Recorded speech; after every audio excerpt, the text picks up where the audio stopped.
पाहतोय की बीड घेईन असं ते म्हटलेले होते आणि त्यासाठी ते या ठिकाणी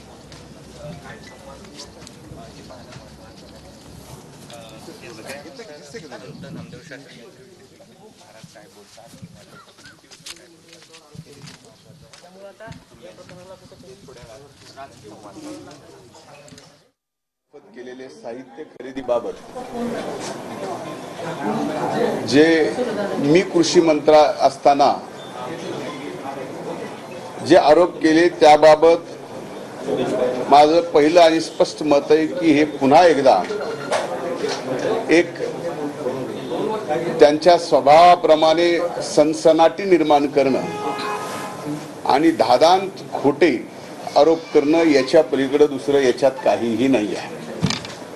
मार्च 2024 मध्ये राबवण्यात आलेली निविदा प्रक्रिया, ज्या निविदा प्रक्रियेवर त्यांनी आक्षेप घेतला, ही संपूर्णपणे नियमात व शासनाच्या धोरणाला अनुसरूनच राबवण्यात आलेली आहे। त्यांनी केलेले आरोप हे केवळ फक्त आज या कृषी विभागाचे काढलेत म्हणून नाही, आपण मागचे म्हणजे आज 58 आम्ही दिवसच मोजतोय, मागच्या 50 दिवस ते वेगवेगळे आरोप माझ्यावर करतच आलेले आहेत। त्यातला एकही आरोप आत्तापर्यंतचा म्हणजे आपल्या सगळ्या मीडियानी सुद्धा ह्या गोष्टी लक्षात घेतल्या पाहिजेत आणि आपल्या माध्यमातून महाराष्ट्राची जनता जी पाहते ते सुद्धा लक्षात घेतलं पाहिजे की एक आरोप असाच त्यांनी केला होता की स्वर्गीय संतोष देशमुख यांच्या हत्या प्रकरणामध्ये की जे हत्यारे आहेत, काही आरोपी जे पकडायचे राहिले होते त्यांचा मर्डर झाला।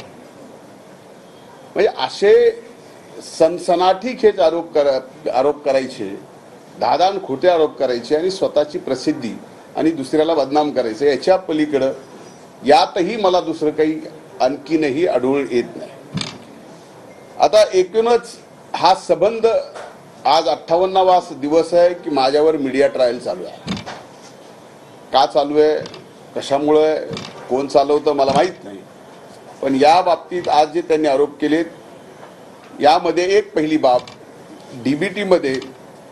डीबीटीत काय असावं आणि काय नसावं,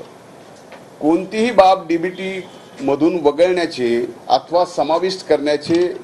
संपूर्ण अधिकार हे नियमातील तरतुदीनुसार माननीय मंत्री म्हणजे कृषी त्यावेळेस मी असताना माननीय मुख्यमंत्री यांचे आहेत आणि या प्रक्रियेमध्ये सुद्धा